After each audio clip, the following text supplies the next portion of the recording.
Well, hey, everyone. It's time for a special Geocache Talk evening. Whether you're at work, in the car, wherever you are, we hope you enjoy the show. Please give it a like and subscribe on iTunes, Stitcher, or Google Play. You get all the weekly Geocache Talk goodness. Big thanks to the Travel Bugs for the new music that we have and our patrons. And I do want to mention at the top of of my little monologue here that since it's our 1 year anniversary, our first two patrons for show one are still with us. And our two patrons we had for that show was Doug Jones, Limax. Thank you, Doug, so much for being there. And Joshua Slinkard, my son, was our other first show patrons. But we love all of our patrons. As the show went on, we added the following: Caleb Slinkard, Tom Brotherman, Electric Water Boy, Jeff Arbaugh, Zanteus, Deborah Burris, Doc Firewoman, Joshua the Geocaching Vlogger, Nick Hubbard, Andrew Tiebken, Cecilia Perez, Sydney Sawyer, Valena Mahar.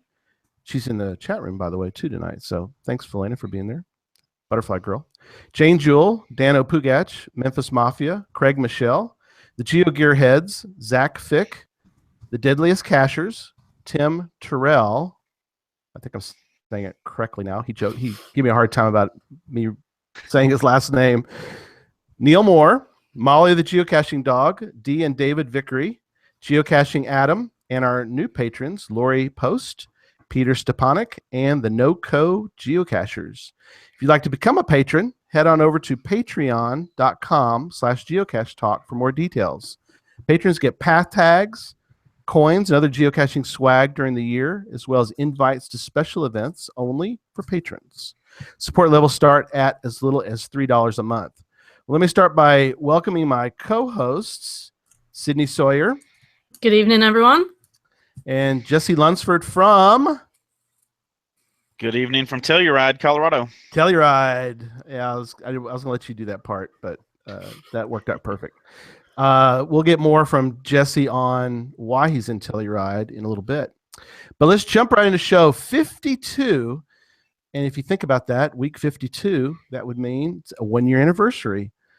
And this is the show 52 for Sunday, June 4th, as we talk about 1 year on the air with our guest, our friend, and show number one guest, DarrylW4. Welcome back to Geocache Talk.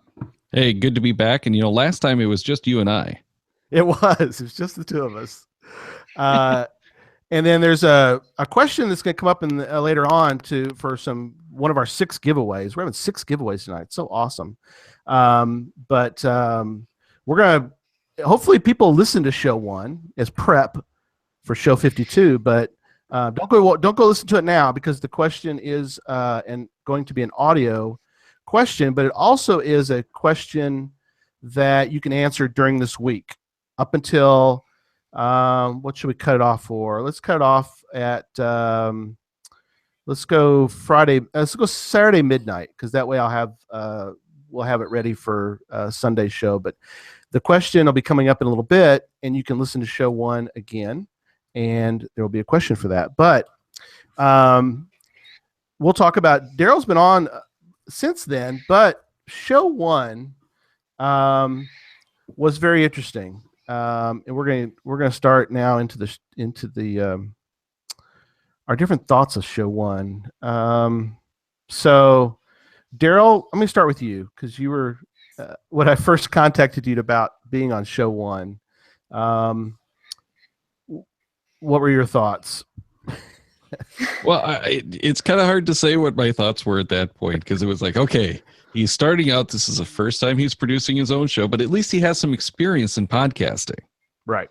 Yeah, but the rule was always record your first 3 shows.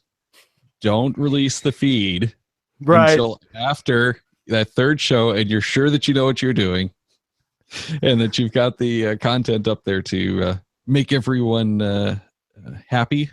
Because a lot of people do go out and check like your first couple of episodes. But again, because you had that audience, kind of like I had with Geo Gearheads, I knew, Chris and I had been doing it for so long that it was just a natural roll into the brand new show. So you had Right. kind of the same thing going. But, it was a new show. I wasn't sure what to expect. Yeah, me too. Well, like you said, I And had no feedback yet. right. Well, and I'd had almost a year with Michael on Cash and Release, and big thanks to Michael for having me on, and had a great time with Cash and Release. But this kind of came about, and it was like it worked out, and like you said, there was such a hill to climb to get to that point. Because if people don't realize, to do a podcast, not only are you recording it, and not only are we doing video, because I wanted to do the show very similar to my favorite ones. Although we all I think we all love Podcaster, but I really liked the format of having both the video and the audio. And Darryl, you were part of the reason why I really picked you was it's like you're like a security blanket for me, Darryl. Because I knew of live shows. Well, yeah. I mean, I knew that if anybody could help me get through getting the first podcast just up on the audio up and so people can listen to it, and the Google parts and all that, was you. So it's a little tough to get through that initial phase. And like I mentioned, it's like there's a lot of moving parts to this, that unless you've done one or kind of understand the engineering part of it, it can be daunting. So Darryl, I really appreciate your expertise on helping me get that going. Well, I do enjoy helping podcasters get going. Unfortunately, I think you're the only one that I've helped who's still going. Oh no, it's bad. Almost everyone else shuts down. Right. It's like I always tell people, I don't want to discourage you, because it is a lot of fun. It's really worth doing. But remember, it is going to take a lot of work to get into a podcast. And a lot of it is kind of like, geocaching. How do you keep motivated? That's always a big question for podcasters as well. Well, and so, yeah. So Sydney, I'm gonna turn to you, because the story kind of turns towards you as far as the original show. And what were your thoughts on show? Well, maybe not necessarily show one, but just this new show coming out. Right. So I remember I was actually on show 2. You were.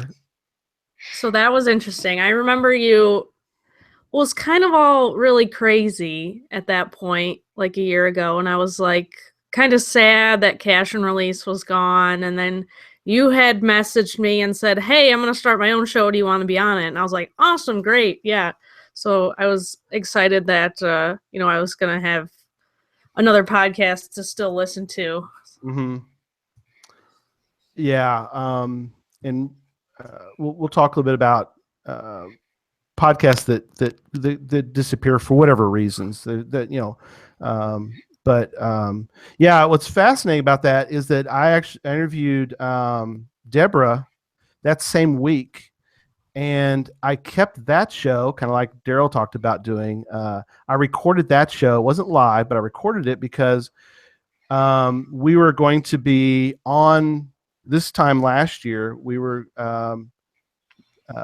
starting to plan for and get ready for.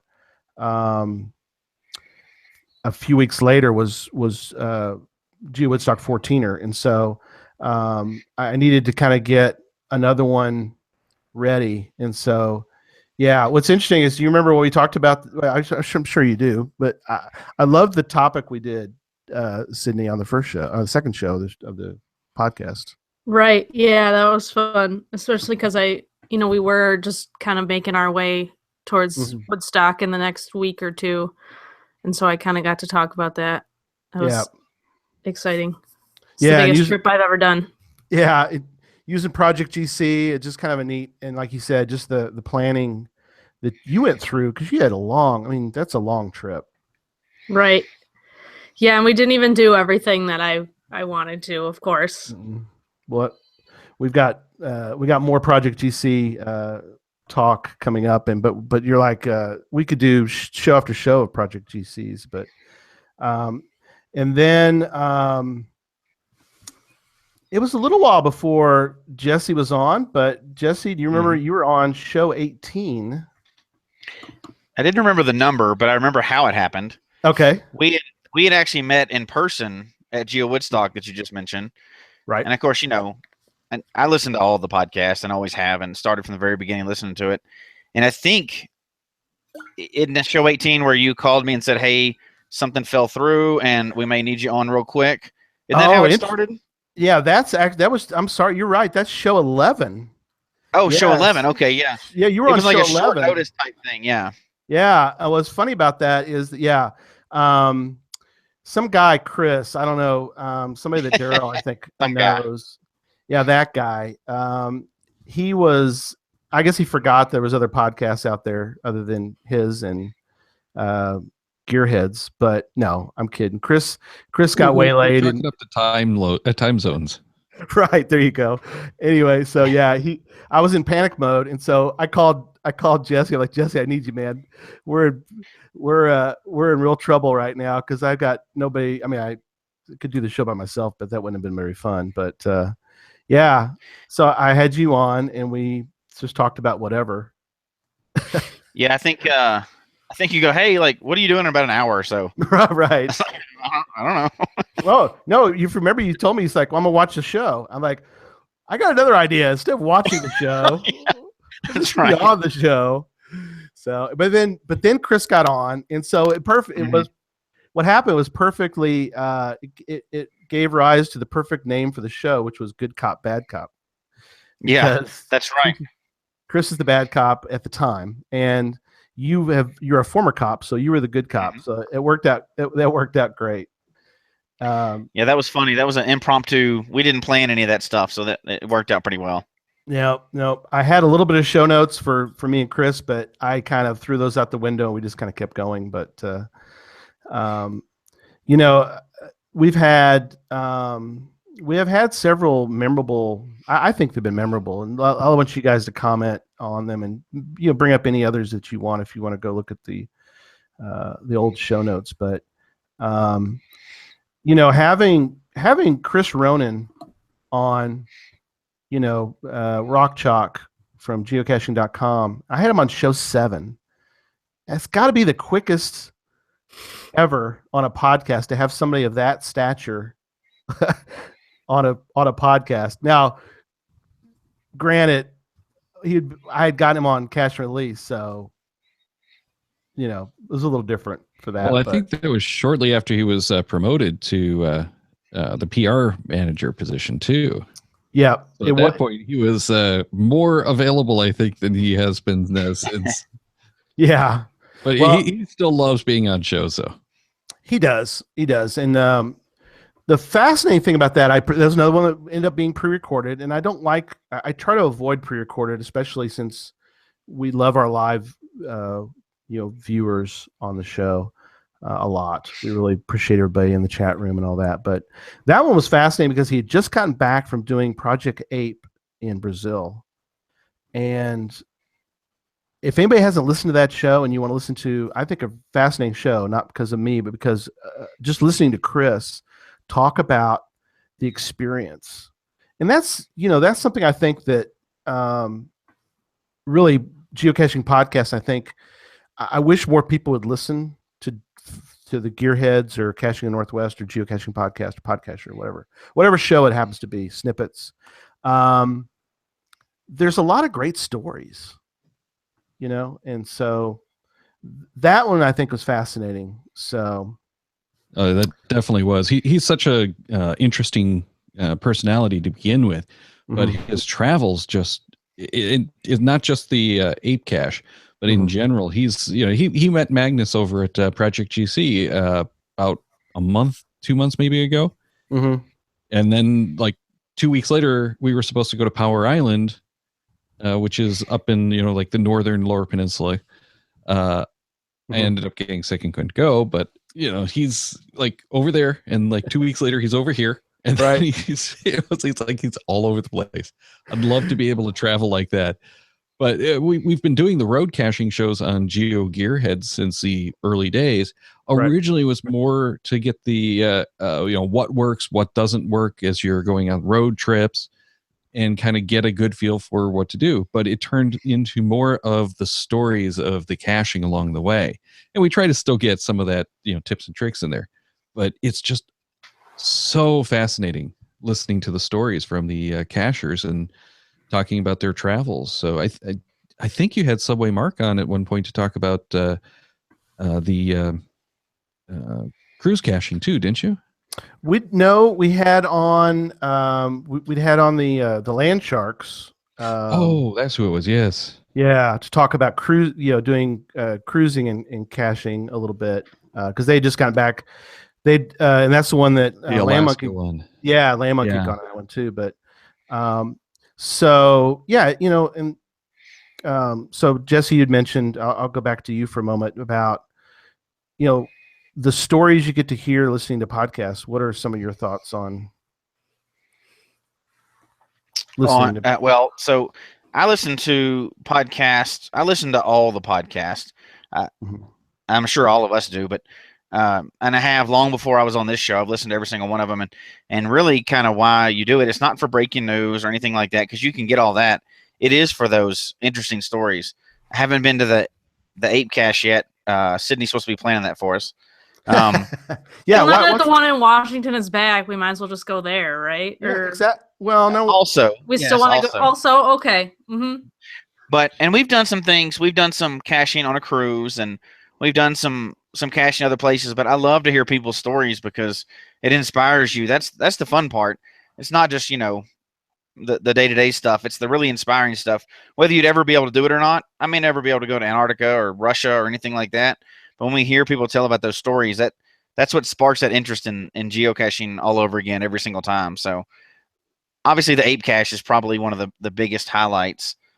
The Brazil one, but I love hearing the stories, and I think that's why people tune into podcasts. It's and covering events that you don't necessarily get to go to.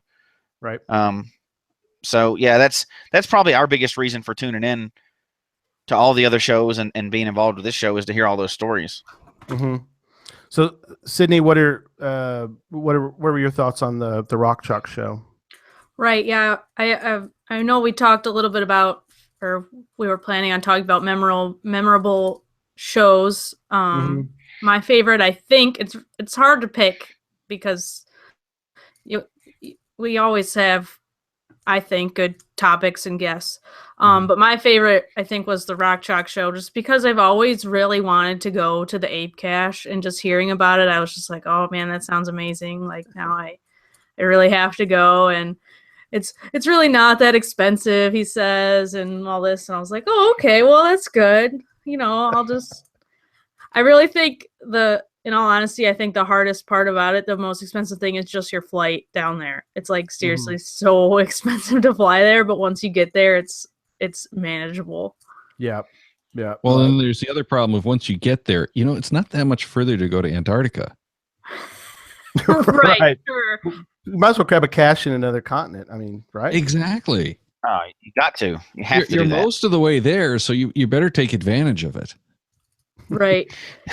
That's that just one more cache, just one more thing that gets us all in trouble. Right, exactly. The trip I was actually looking at was a woman that organizes it for geocachers. So they go to Brazil and they go to the Ape Cache, but then they also go to two other countries. What is it? I forget what they are. I forget the names, but there's like some huge waterfall that borders like the three countries, so you can kind of just slip into the other two for like $50 each or whatever to go across the border, and then you get three countries in your trip. Right. I forget what the countries are. I'm terrible at geography. It's okay. Somebody will email us. And somebody in the chat. Somebody in the chat will take care of it. Yeah, chat's right on top. She's terrible with geography, so that's why she's a geocacher. Right. Well, I know like Daryl. General locations, but not like specifics. And I've never been to South America, so that's not helpful. It's amazing. We're all about the location technology, yet We all get lost so easily. Right. Hey, we're on a trip today, and I won't talk about it now, but we broke down, stopped at a gas station, and picked up a paper map to help us out. So we have like phones and everything else, and we picked up a big fold-out paper map for the trip. So Right. It's amazing how many people don't know how to deal with a paper map anymore. And I took a look at the paper map as I'm cleaning out the old car to turn it in, and I'm like, I know how these work. I know where I am, and I'm still having a hard time finding myself. Where's there's my no blue dot on there. If you don't have the blue dot, it's hard to keep up. Exactly. And the lag time is terrible. And it doesn't update for anything. Lag time. No. What's so funny about that is, I was in Colorado, of all places, and Susan and I did the exact same thing. We bought a paper map because we couldn't get GPS. We couldn't get any signal other than my phone. I on my Garmin. You could get the data. No, well, yeah, I could get signal. I couldn't get any data. Right. So yeah, you had the GPS, but you had no map data. So right. See everyone, make sure to cache those maps. Right. Cache the map before you go anywhere. That's for a whole other show right there. Or else we'll just have a blank screen with a bunch of dots on it. And right.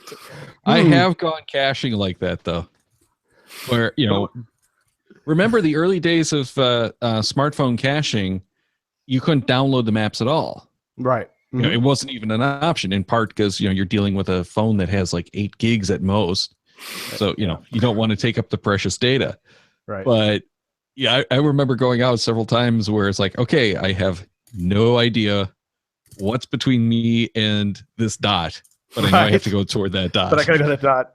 It's like the stories we've all heard about people using their car GPS to cache, and the best they could do is get their car because it's like a car icon on top of where the cache is, and that's as close as you're gonna get. The rest of it, you just gotta hunt. You gotta just hunt physical because that's as best you're gonna get. But at least there you'd have the roads. Right, that's true. So you know how to get there. Yeah, it might not know where to get to the cache, but at least you had, okay, the parking lot's over here. Right. Right. That's close enough. That's close enough, yeah. So, some other kind of memorable shows that I'm gonna have you guys comment on. I've had on, and I try to do a mix, and that's something that we've all three are very committed to. Is we have men, women, older folks, not old, but just older, younger. We had geocaching Katie on. She's she's a fairly young lady, and Sarah's fairly young, and so we've had some differing people on, which I think has really been good because geocaching is really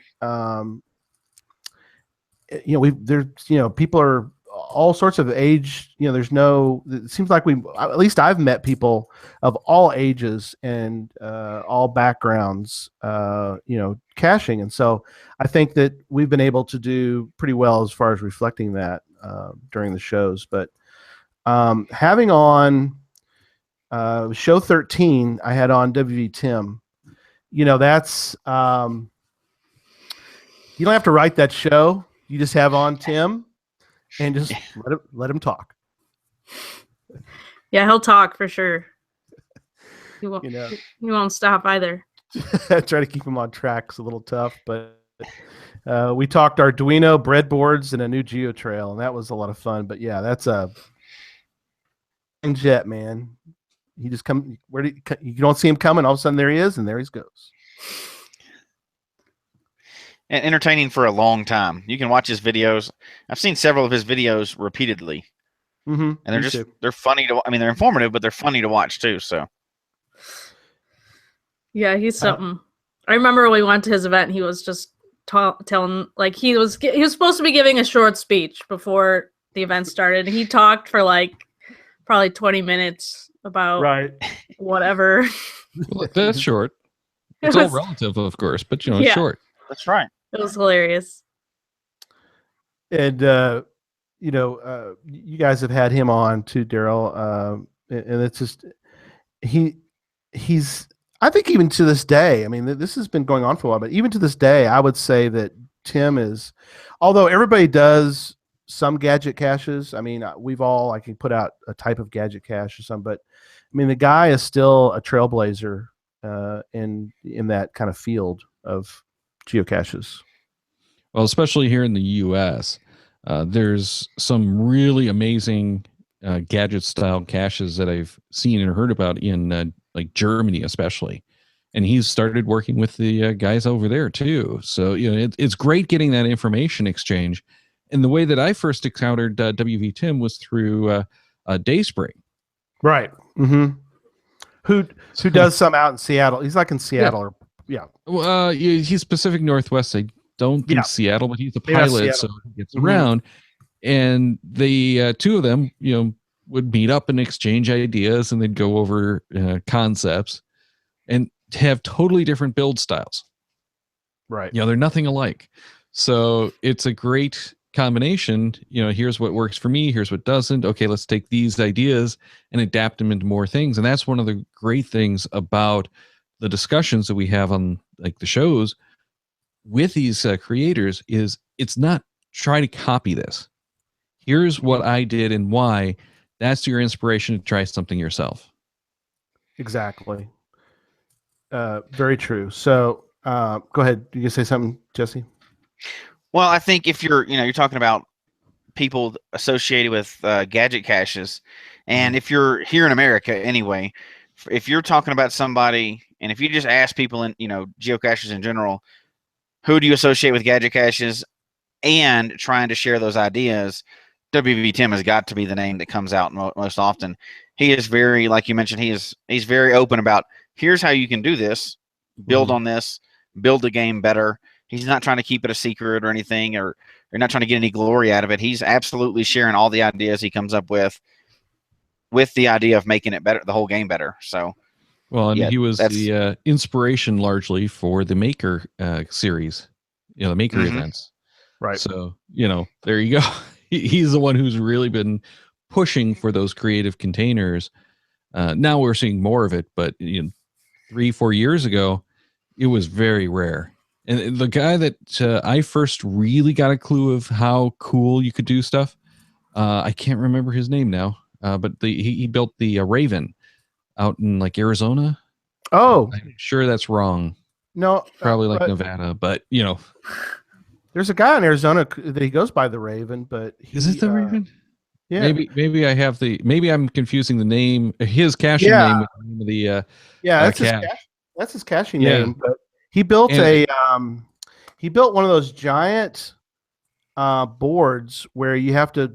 It's a tilt board with a labyrinth. The labyrinth with a. It's got like a pinball inside, and you have to move it around and make sure it gets in the right hole to get to the next level and all that. And right as you go around, you have to get it just right to get the cache to come out. So yeah. Well, he had some other really amazing ones, and I tried getting him on the show, and he's like, "Oh, hold on, wait until I get this next cache out. It's really awesome. It's gonna." He's posting photos and stuff on Facebook and sending me the links, and this is a room. That it's going to be a cache, and because it's so big, it had to go through, the hurdles of building codes. Are you serious? Which, of course, they didn't find out until after they started working on it. So I think they had to tear it apart and rebuild it at least once, and I don't think they ever got to place it because of all of the red tape. But I've emailed him a couple of times since then and just haven't gotten a reply. I still want to get him back on the show just to hear the story about that cache. He is he's in the book that we're going to talk about I think next week or week after. I can't remember now off the top of my head. I think it's a week after this. So yeah, week after. It's a 15. Oh, on your show. Yeah. I'm gonna talk about this on your show as well. Indiana Jones. You've got the book on next week too. So it's kind of dual talking about, but your audience is a little different than ours. Partially. Well, we're going to be talking about building the book. Getting those lists together. Yeah, that's gonna be a fun one. But that's something else about podcasts. We'll get into that in a moment. Just the interaction between all the shows is wonderful. But one last thing before we kind of get into other topics that I want to mention about different shows. We've had on so many great people. We can't go through every one of them tonight. We don't have time. But the various shows we've had on around the movie Treasure behind me, back here, have to me been really fascinating. Getting to know Chris Williamson and getting to be able to interview. So far, we've interviewed 2 of the actors that are in the movie, and just being involved with Chris, getting the movie Treasure where it's at, I think has been a wonderful experience. So, and what you guys think, Jesse? You got to meet him too when we were at Moga.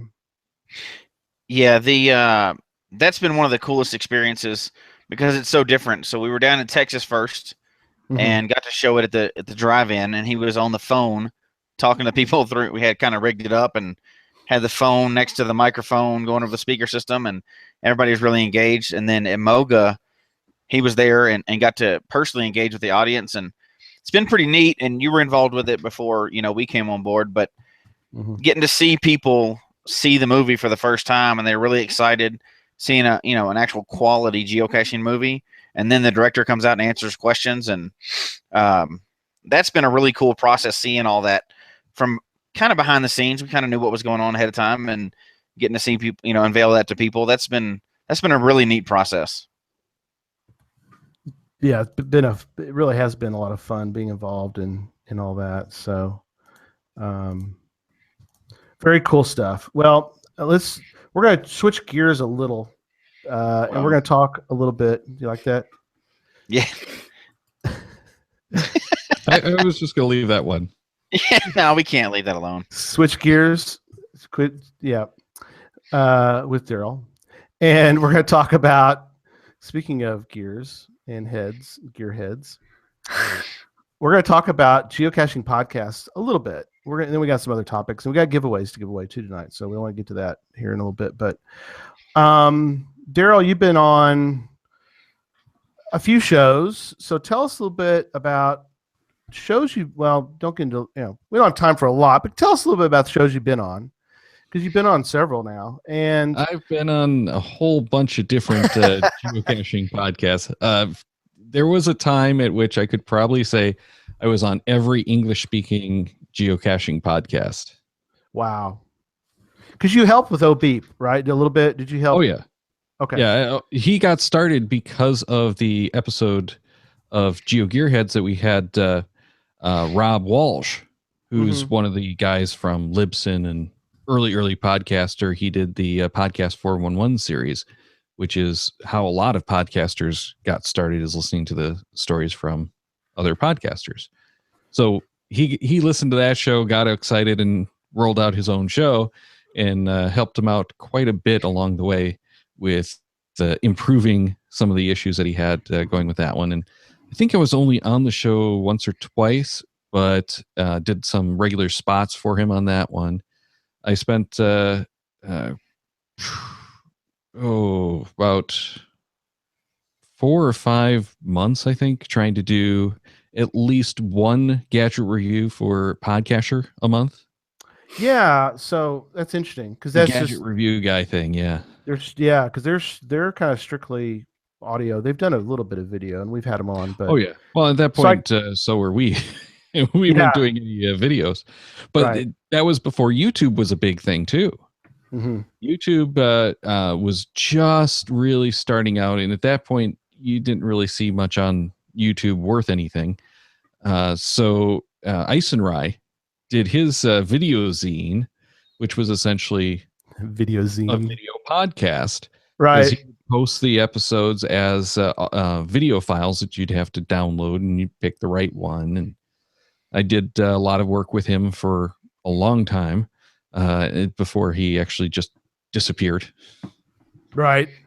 Well, it's interesting because, something we always try to remember, always, because we're doing a video, but still to this day, the majority of our audience, which is fine, because just this is sort of the nature of podcasts. The majority of our audience is gonna listen to the show. And what's interesting, and I'll ask all three of y'all, other than Caching in the Northwest, and I'll tell you that's a little weird for me because it's late at night on a Thursday night, and a lot of times I'll watch the show just because I'm up and it's a time when I can listen, I can watch it. Other than that one, even your show, Darryl, I find that I consume it and all the other podcasts that I enjoy on audio, and that's just kind of the way that I enjoy, and sometimes that's just the best way I can. But if I can listen to them at work, then that's kind of the way I do it. So I don't know, Sydney, how do you normally? Yeah, I do. I used to watch a lot of the live, but I really just have been so busy, and I enjoy going to bed more so than staying up to watch the live podcasts. No offense. But I have a half an hour commute to work. Mm-hmm. So I find myself listening to a lot of the audio on my drive as well. Yeah. Now that you're doing it, with your new job. So yeah. So Jesse, what are your thoughts? So other than Andy and Amy Geo Snippets, that's the only one I ever really watched live. Because we knew a lot of the people, or we knew almost everybody that was in the chat room for a long time, and that kind of ebbs and flows, But so we would watch that one live, and it was Thursday night originally before Caching in the Northwest, I believe that's right. So we'd watch that one live because it just happened to fit into our schedule. But the funny thing is, and I listen to a lot of podcasts, and I listen to podcasts that are not about geocaching too, just about other stuff. And but the great thing about having an app, an iPhone, is that you can speed them up. So I listen to them on 3x. So it's hard for me. 3x. Oh my gosh! Yeah. The people's voices are like. And I listen to audiobooks the same way, and I listen to a lot of audiobooks, like sometimes multiple a week, But I listen to all of them on 3x. So when I watch a live show, I'm like, get to the point. You're talking so slow. Get to the point. Oh my gosh, yes. I'm like, oh my gosh, would y'all just come on? So I have to listen to most of them on audio because I like it faster. I just like it. I like it to get going, and I speed up through the songs and stuff, and right. I don't know. And then and when I watch a live show, I'm always like, he doesn't normally sound like that. What's wrong with this guy tonight? So what does Darryl sound like on 3x? Normal to me, but now it sounds like he's on drugs sometimes. I don't know. Why are you live like that and speaking so slowly? What's wrong with my computer here? But so I'm definitely an audio guy. I love the audio. So Darryl, comment on that if you would, and also just in general, because really the question I think is really great for you to answer, which is, what do you think the state of podcasts in general are? But also comment on the way you consume podcasts right now. Well, first off, Jesse, I got scolded several times for talking too fast on my first show. Michigan Cycling Podcast. It was a pre-recorded show. I would write out the script. I was reading it like word for word, and I had a producer who was helping me out, one of my buddies, and we'd go back and re-record it. And the whole point was, it's for cyclists who are on their bikes. You want to have it, rapid pace. Yeah, I got a lot of pushback against that. So that's funny. We had to slow that one down.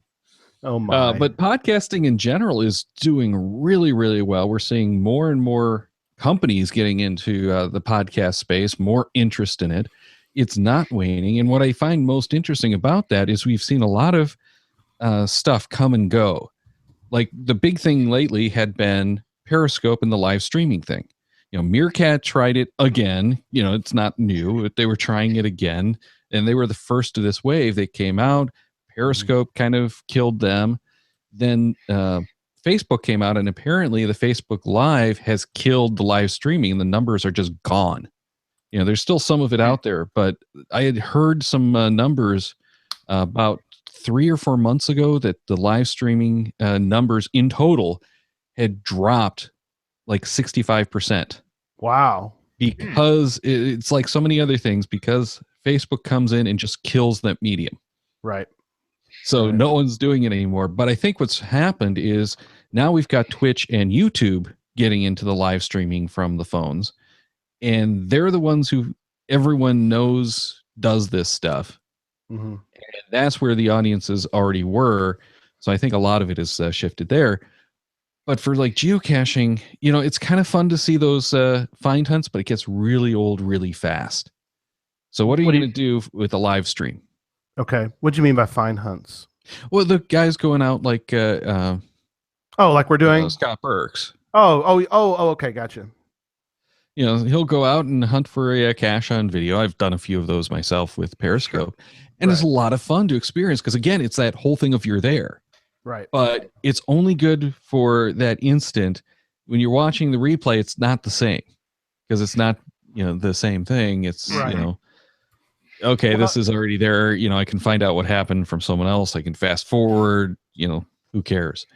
But when you do something live, there's an interest in it that you don't have normally because you don't know what's going to happen. No, neither does the host. Yeah, you can't fast forward to the end.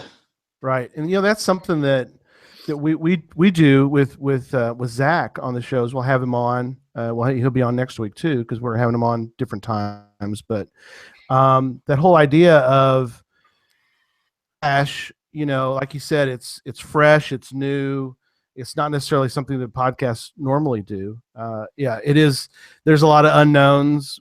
We try to remove some of the unknowns, but you know, that's something that I think has a place. But like you said, we only do it for a few minutes, and I think that makes it something that we're not going to do an entire hour of listening to him geocache. I mean. Right. It's a segment on the show. Yeah. But we have a lot of the YouTube videos. There's tons of people trying to do the YouTube regular shows. Hundreds. Yeah. Hundreds and of them. They don't get the same kind of audience, in part because there are so many people doing that on YouTube. You know, our shows just fall into the same category on YouTube. It's, you know, hey, there's hundreds of other shows out there. Mm-hmm. You know, why should I go and watch this? And how am I even going to find this one if you don't already know it? So there's that thing with podcasts that it is more work, a little bit more challenging. So you don't get as many people doing it as you do with some of the other things like, you know, Facebook groups. Certainly there's way too many of them out there to try to figure out what's going on. And YouTube videos are the same way. There's just so many of them out there. Mm-hmm. Only a few people are going to be visible. You know, like the geocaching vlogger. You know, everyone knows that guy. Sure. Yeah. You know, that's and I'm wondering too, since we're talking about vlogging a little bit, what your guys' thoughts are about. You know, we got Joshua, we've got various people that we all kind of like to watch or you know, on the consume their vlog. You know, do we see that changing at all, or do you think that because there's tons of them? I mean, I found one randomly one day, some lady in Arizona doing, you know, a vlog. Wasn't very good. Sorry, I'm not going to mention who this is, but she wasn't very good. But she had like 3,000 followers, you know, 3,000 subscribers on YouTube. I'm thinking, how did she get to 3,000? I mean, what is she doing? I mean, hopefully it's legal, but you know, I was watching, going. So I actually watched one. I'm going, all right, 3,000. So her geocaching must be incredible, or she must be really good at, you know, keeping people's attention for this whole thing or whatever. But well, she's probably connecting with her audience well, and that's one of the big tricks for anyone in any media is how do you connect with the audience? Mm-hmm. And for us, a lot of that is with the live shows. More than that is probably with our patrons, but the live shows allow us to connect in a way that you can't generally connect with a recorded show. But on YouTube especially, the big thing is connecting with that audience, and that's one of the reasons why Joshua has gathered such the following is he was really good at connecting with his audience from the get-go. Right. And Joshua's built up an audience too, and a lot of them a lot of people have seen Joshua in person at an event or somewhere else, and they find out. Like I'd watched Joshua's videos a long time before I ever met him in person at Woodstock, and I was thinking, you almost don't want to meet somebody in person that you watch a lot of the videos because you're like, how is this guy really going to be? And then you meet him, and he's actually that genuinely funny, nice guy, and it's awesome. So but he shows up at a lot of he's met so many people. I mean, people recognize him, and he is probably the biggest face, or surely the biggest face in geocaching. But and people watch the YouTube, and people are searching out geocaching videos. His definitely come up the most, and he does a great job of connecting with people and actually genuine with stuff. And he is such a great ambassador for geocaching. Yeah, oh yeah. And so, so I'm going to ask all three of you guys and lady. By the way, guys, is it guys kind of a generic term now for anybody? I could care less. I know you would, Sydney. So, I'm used to it. I work with a bunch of guys at work. Guys, so. But I work with a lot of males at work. Right. So I'm used to it. Hey guys, come on. And Sydney. No, I'm kidding. So whatever. I was going to make a mailroom joke, but Right. So we're going to go to the next topic, which is back to geocaching, just in geocaching in general. Where are we going? What do we feel like is going to be geocaching? Where do we see geocaching.com going in the near future, and then maybe even a little further out? So whoever wants to start. Sydney, you want to take that one first? Or? Sure. I can. I think, let me see. How do I want to say this? I think there needs to be something new in geocaching. I know a lot of other geolocation games. I'm not going to say what. We'll get to those in a minute. We'll talk to it eventually. But they have new stuff coming out frequently, or they have like special events where you get special stuff, or you get, they give you back something to put into the game, like by playing and stuff like that. So I think geocaching needs something new and exciting, like I don't know, maybe a new cache type, or maybe some sort of way to collaborate and win something back.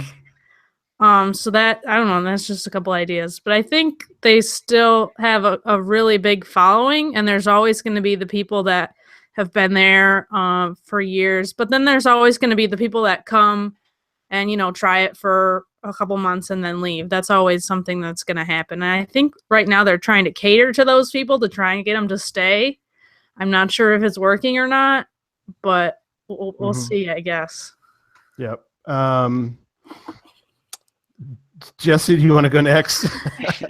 We're gonna and I'll be nice. We'll stay with this. We'll stay with a clean rating, on this. But yeah, we've been in geocaching for almost 6 years. So it'll be 6 years in summer sometime. There's been nothing new. Nothing new has come out since, I guess, Giga, but that's not even an American thing. So nothing new has come out since we've been in the game. And I love geocaching. It's our hobby. We travel all over the place. We travel on this weekend. We're doing geocaching. Just like Sydney, I'm tattooed up, so it's a permanent part of me forever. That's right. And you're in. I love the game, but I do agree with her. I think there has to be something. There has to be something new, or has to be a direction. It seems like recently they have gone with catering to just trying to bring people in, and they hit the 2 million, and the 3 million was kind of a weird mixed thing with caches, and it's either needs to be in my opinion the outdoorsy rugged geocaching, something different than all the other games, right, or advance and compete with the other games. We can't kind of have it both ways. I do like the stuff that they're kind of doing now with the website and trying to update some things. That's good. Although I hope that translates into, catching up with some other things that need to be updated, where I goes, something like that maybe. There's some things that are a little outdated. We could really step up. A new cache type would be awesome. that would Yep. excite everybody. They did a good thing with bringing the Ape Cache back out because it's at least something to get people excited for a little while. Well, but you really can't count that as something new. no, So and it's not even out. It's like it'll eventually be out, but yeah, but but at least it's something. It's It something for news and stuff like that. And there are other games out there, which is the thing. And so geocaching needs to either find its place or bring out something new, or just go hardcore and go, yeah, this is our old traditional stuff, and this is what we do. Yeah. I think finding that identity somewhere in there would be good. I mean, I'm gonna play no matter what. If Groundspeak or geocaching.com shut down tomorrow, I'd still find a way to go hunt for treasures in the woods. I'd still find a way to do it, but I would like to see them do something new, I guess. Right. And so, Darryl, just to let you know, a couple weeks ago, we had a show. It's been a few weeks now, I guess, where we suggested they come out with History Cache, which is like Earth Cache, but we would have some sort of governing body over History Caches. So, what are your thoughts on maybe a new cache type, or what do you think about where geocaching in general needs to go? Well, what I want and what I think are going to happen are two totally different things. But yeah, I was listening to that History Cache show and going, I came up with these ideas. We were talking about them on geocaching podcast repeatedly, hoping that at that point Eric would pass this information back, and nothing ever came of it. But the biggest problem that we had with the history caches is, aside from like UNESCO, there is no one agency overseeing history, and history is a relative thing. Sure. Here in the U.S., history is very, very short. Yes. You get into like the Middle East, and they're like, "What? That's not old." Yeah. So you get all kinds of things, and the other problem that I had when I was looking at that is, what about like the art? Because those are the two categories that I really miss from the virtuals, is taking us to some of these really great pieces of art that you otherwise would not necessarily know were there. Yep. And taking you to the historical locations. So I think you'd really need to do something with an artist group of some type to get the art in there as well. And I'd love to see both of those happen. And I want to think that's where the lab caches were originally headed. No, I agree. A good way to do that. Yeah, because museums you could maybe do, because there's probably all the major museums in the U.S. or even all around the world. You probably could work something out, but again, like you said, they're kind of all individual. But that's the thing about lab caches. I mean, what happened to lab caches? I mean, they're kind of a tack on to a mega. Some of them are good. I mean, I'm not gonna bash every lab cache. I mean, Sydney, you thought the lab caches were pretty good at the ASP, right? Right. Yeah, they were all. I mean, that's the thing, is they can all be done so differently. It's really up to the committee on how they want to do it, and it's something that they're trying out. I don't necessarily know if they're planning on having them forever be just for mega events, or if they want to make it a full out cache type, and what does that mean? But I think it's fun to do them just because you can only get them when you go to events. I mean, I'm kind of like, get as many of the cache types as I possibly can kind of person. So if I have the opportunity, I'm going to be at a mega event, I'm going to do them whether they're cool or whether they're not. So. Well, and that's something, Darryl, what do you your thoughts on this is that, something that all three of us do in different ways, but like when we went to Moga, one thing that what Susan and I did, and we did it, with Dan and his dad, was we planned ahead and we went for something that geocaching.com doesn't care about, but it's a stat on Project GC. City did it when she was in Colorado, which is a certain number of cache types in a day. And, it's something that we saw it as a challenge. And there's a lot of ways you can kind of do these different things. That's something I think that we should encourage geocaching.com, in my opinion, to really get behind. So, Darryl, what are your thoughts? And we're going to get to, after you, I want to go to Jesse and talk a little bit about what he's doing and why he's in Telluride as well. Well, the big problem with these kind of stats, especially those very short time period ones, they really do exclude a lot of the cachers. And that's why geocaching.com has decided they don't want to encourage it. And that's why it's no longer a category on challenge caches. Now, I think if we did it as something like a badge system, then that wouldn't upset people like it does when it's a cache type. But even having its own icon, it's its own cache type that you could filter out, I think is going to help that a lot. But the bottom line is most of the geocachers are nowhere near as hardcore as anyone who's ever going to listen to this podcast. Oh, that's true. Go ahead, Jesse. Well, that is true. And while the time restrictions may,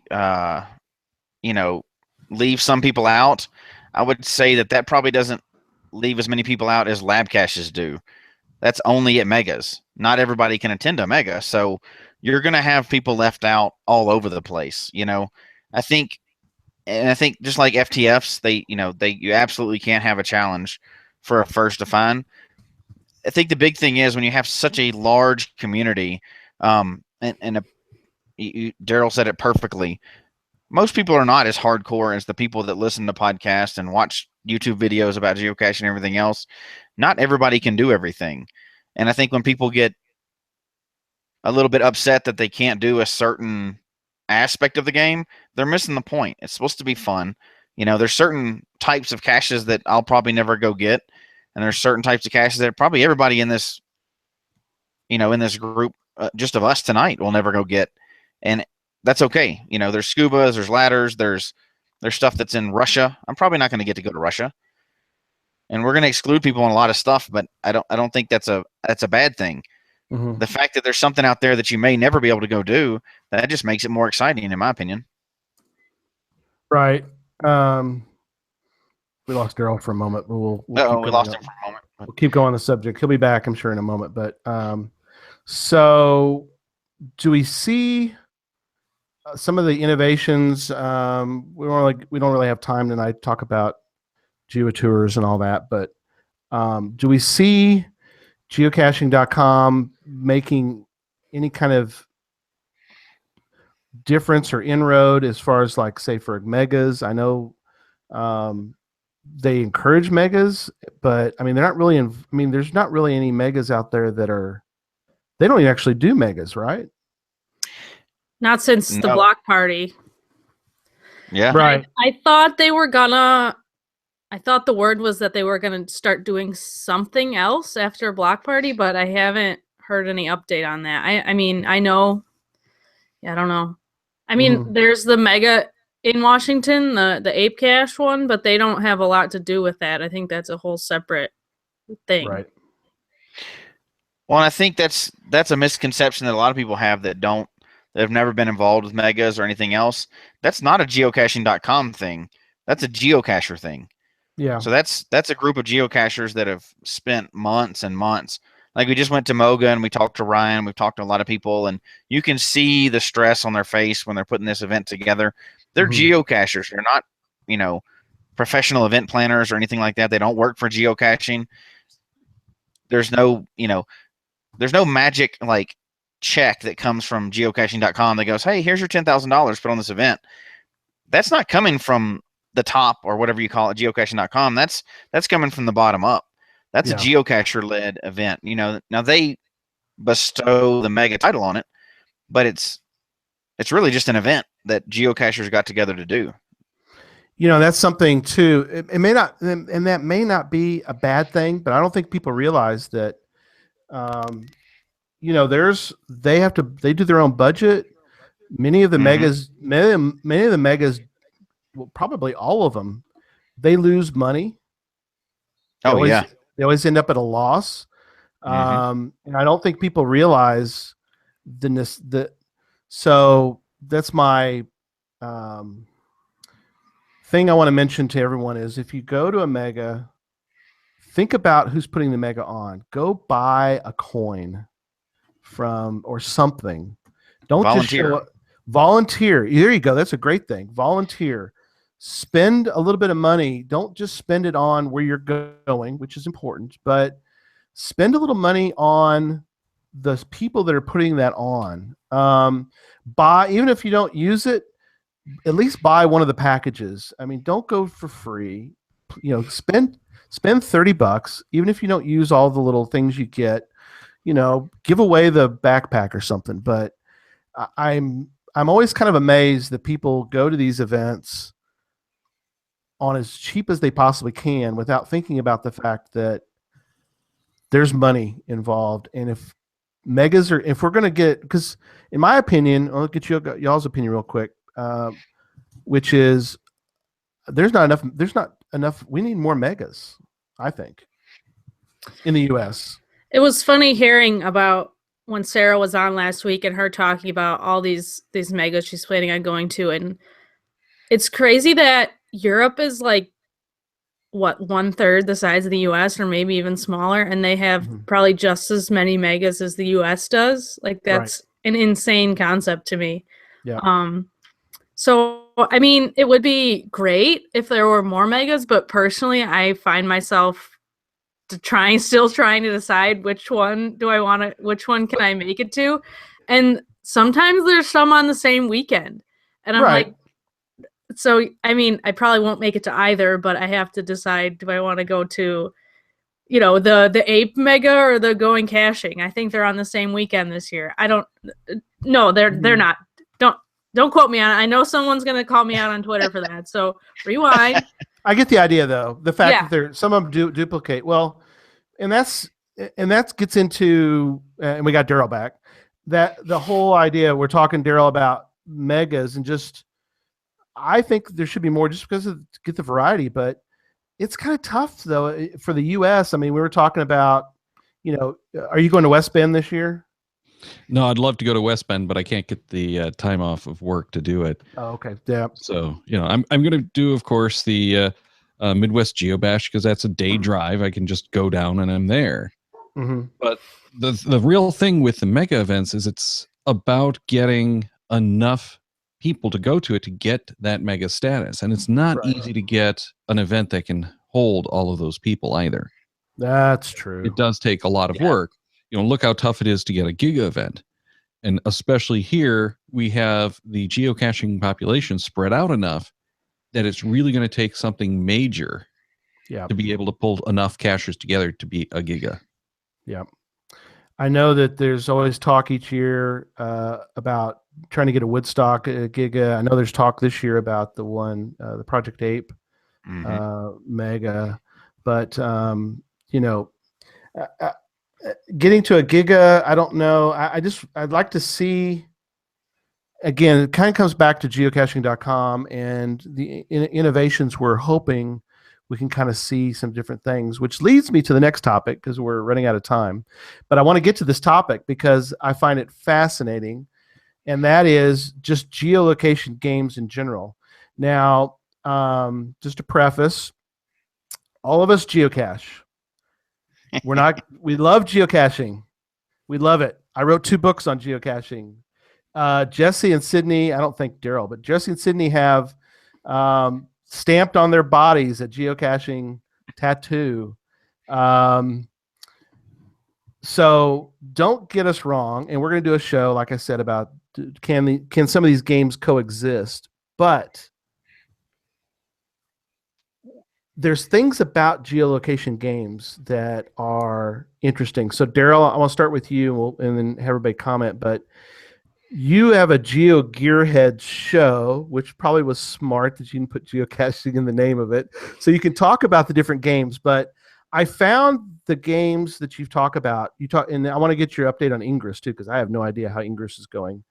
But Ingress, Pokemon Go, Munzie, those are sort of the 3 to me. Wallaby, Wallaby, Eventsy. There's several out there, but of the 3, the major ones, what do you think? What's the state of geolocation games right now? Well, geolocation games are very hot right now. And in the summer months, things like Pokemon tend to pick up more because there's more school age kids who are looking for something to do, and so many of them have the smartphones at this point. So it's, they're out there playing, and we saw a drop off in the Pokemon Go activity, partially because kids went back to school.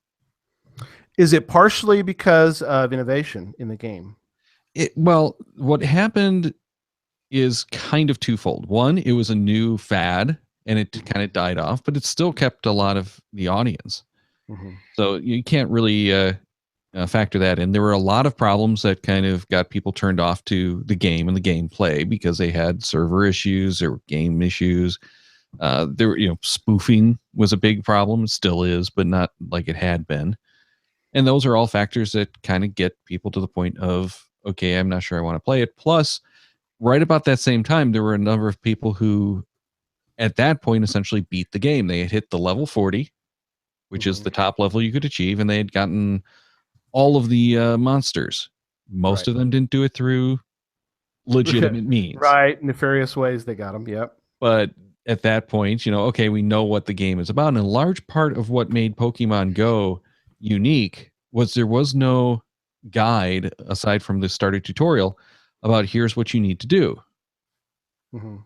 You had to learn it. People had to discover it. Right. So how to do it, how to go to a gym and all that. Right. What Pokemon work well. How do you tell which Pokemon's going to work best against this other Pokemon? So that was something they did that was really smart and frustrated the heck out of people.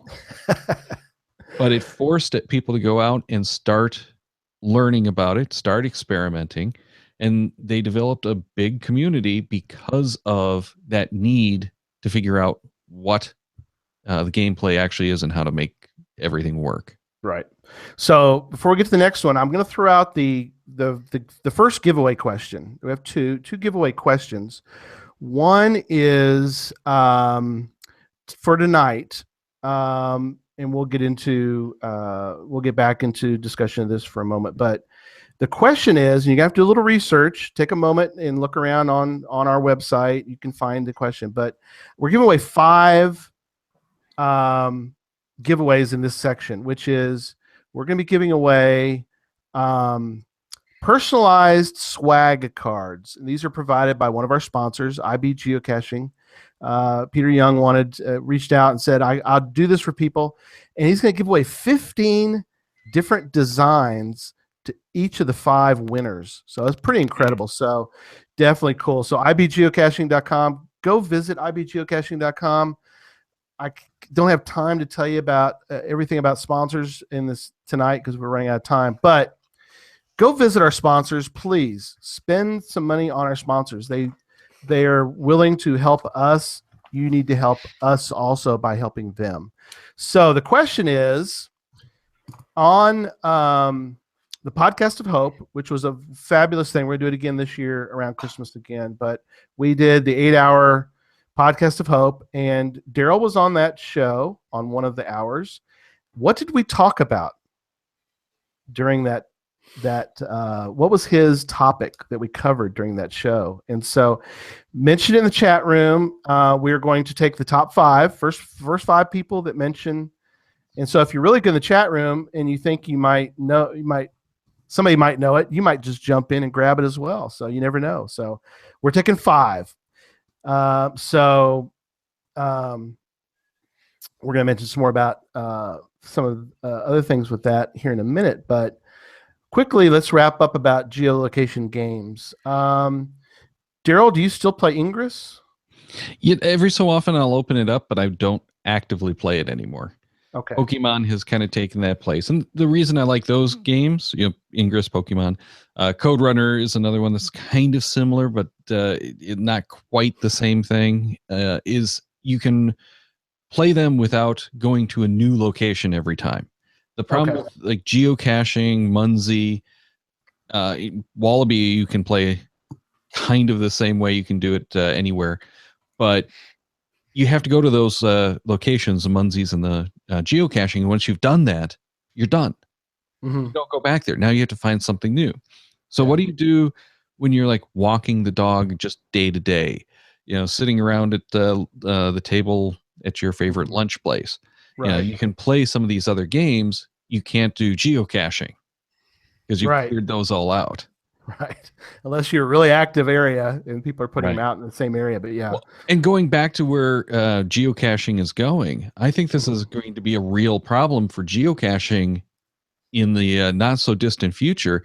Is we have a lot of the caches now that stay. They're not getting the turnover. Right. So more and more I hear complaints about people who need to go miles and miles out of their normal way. It's like half an hour. Cool. So I guess just to let people know we have our 5 that have won. So that's wonderful. Sydney, did you want to mention the 5? Sure, I can mention. Okay, because we're going to have to get to Peter. Those 5 people. Go ahead. Right. So the answer was, Darryl, do you want to give the answer? What did you talk about? Did we actually talk about something? I don't know. Probably not. Podcast to hope. It's all a blur to me. I did what were you supposed to talk about anyways? We were supposed to talk about gadgets, of course. We did. Best holiday gadgets. That was a fun show. Go back, people go back and listen to that. I have the 5 winners. They are, I believe, so obviously everyone's in the chat. Duh. The winners are Butterfly Girl, Limax, Peter Stepanek. Am I saying that right? Stepanek, one of our patrons. Yep. The other one was Plant 07. I don't know if I'm saying that correctly. And then the Deadliest Cachers was the last one. Awesome. Okay. So to wrap that giveaway up, I need all 5 of you folks to email me your mailing address, because I'm going to give all that information to Peter. Peter's going to send you the packs of specialized swag cards to each of you. So thank you so much. So that was appreciate everybody being involved in that with IB geocaching. So okay, well, we're wrapping up. So I'm gonna give Darryl a couple minutes here at the end to talk about his show is on, and also a special thing that he's doing. But from the rest of, we could do this we could go on for 2 or 3 hours, I think, talking all this stuff. So I've tried to manage it down because I know for people's time. But Jesse, what are some of your closing thoughts on the show and things? It's been fun. Obviously, the show's picked up, after the first 36. I don't know. Something happened around that time. Some mystery show happened. I don't know. I'll have to go back and look. Okay. Yeah. No, it's been a fun experience. And I think the good thing is we're all interested in the game, and that's a niche podcast based on that. Mm-hmm. And that's what's been fun for us, and getting to meet people that we've met through the chat rooms and through the show, and newer experience for me, to do that at some of the megas. And it'll be neat to see where we are a year from now, to see what's going on. Hopefully we'll be talking about all kinds of new stuff and definitely new adventures and things like that. But, no matter what happens within geocaching, it's not going away, whether there's new stuff or we're finding personally new ways to do it. I think there'll still be that core group of hardcore people that are interested in every scrap of information. And hopefully we'll be around another year from now to talk about that same information. Absolutely. Wonderful. And Sydney? Yeah, so I agree with pretty much everything Jesse says. It's been great being on the podcast. I know even before I was on here, it's just been so great to not necessarily meet people, but get to virtually meet all these people, the great geocachers we know that are in the chat room, and then they send emails to podcasts and stuff like that. So that's how I met all of you guys. Just by talking on other podcasts, and then me and Jesse and Gary all got to meet at Woodstock last year. And so that's I think the best part about the podcast is you really get to talk to all these cool people from all over the world, and then you might get to meet them at a big event or something like that. So that's just something I've really enjoyed so far. So I'm going to mention the audio geocoin question, because we wanted to give something away to the audio listeners, because that is something that, it's fun to do it live, but we want to give something to the folks that also listen to the show on a weekly basis in their car or wherever they are.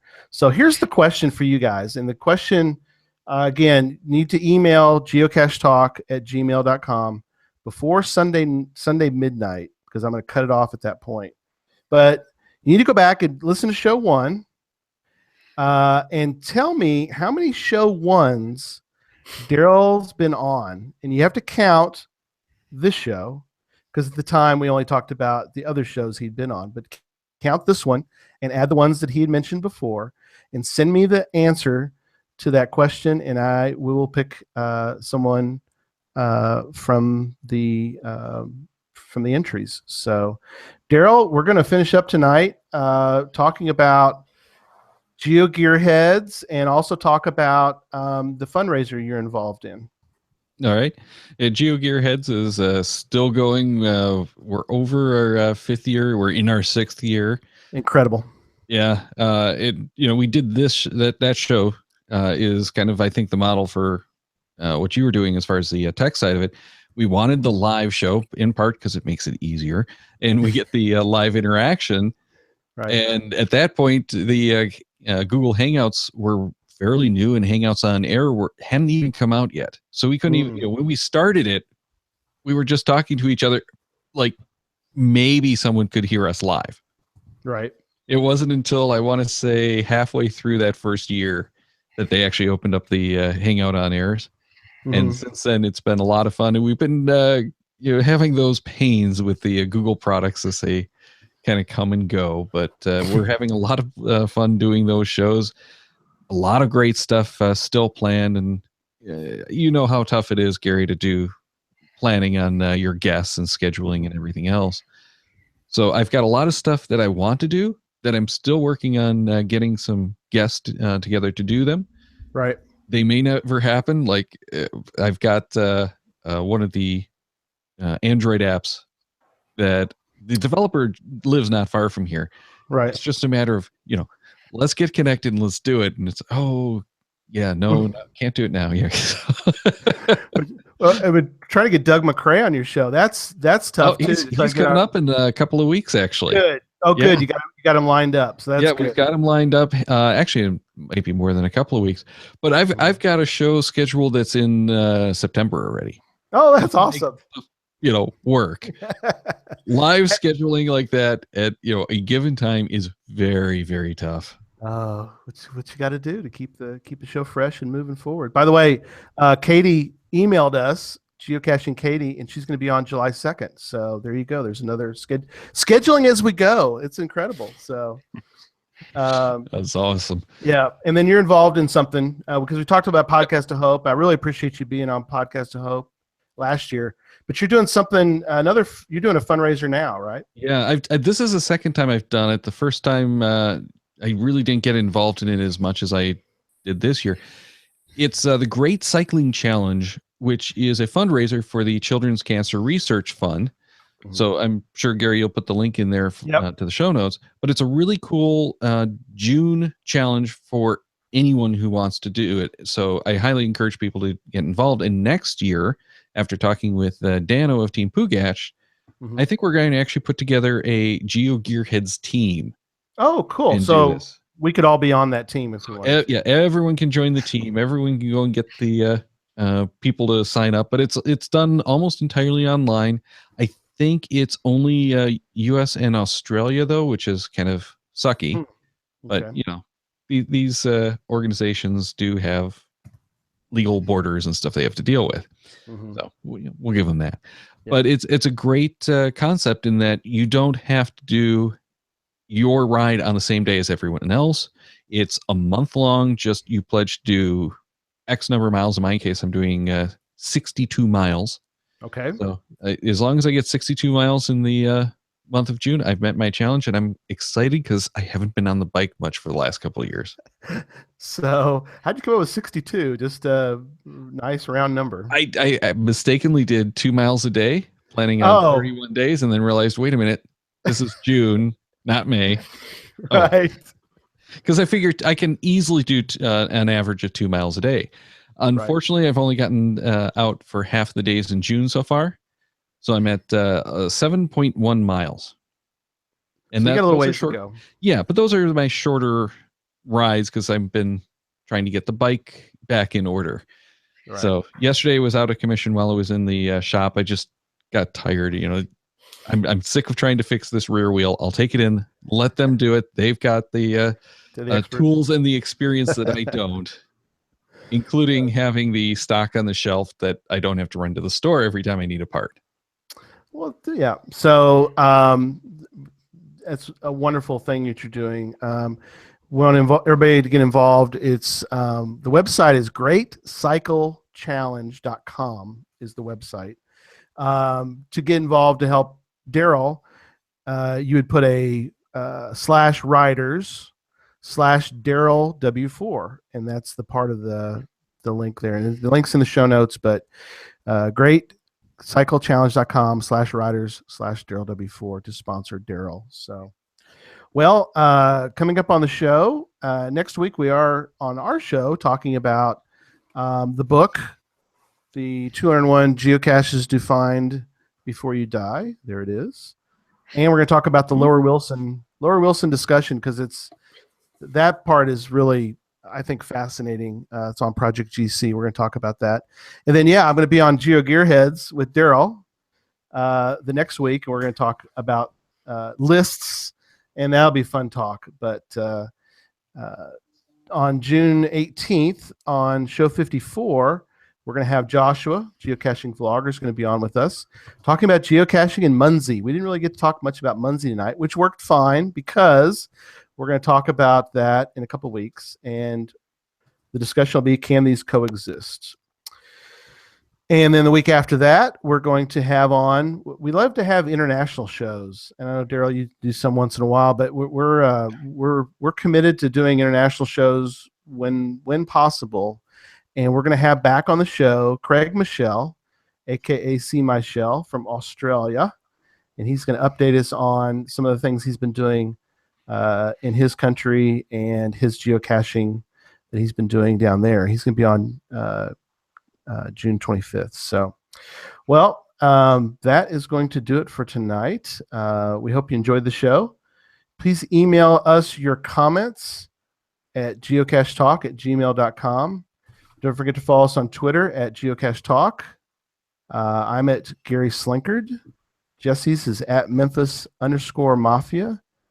And Sydney is at ShermanatorGC. And Facebook at facebook.com/geocachetalk. Show can be found on iTunes, Stitcher, Google Play, as well as the Geocache Talk website, if I can keep talking. Don't forget to click on that subscribe button below so that you can see and hear and get reminded about the show on a weekly basis. And until next week, don't just talk about geocaching. Go listen to the previous 51 shows. And go geocaching. Good night, everybody. Good night. Good night.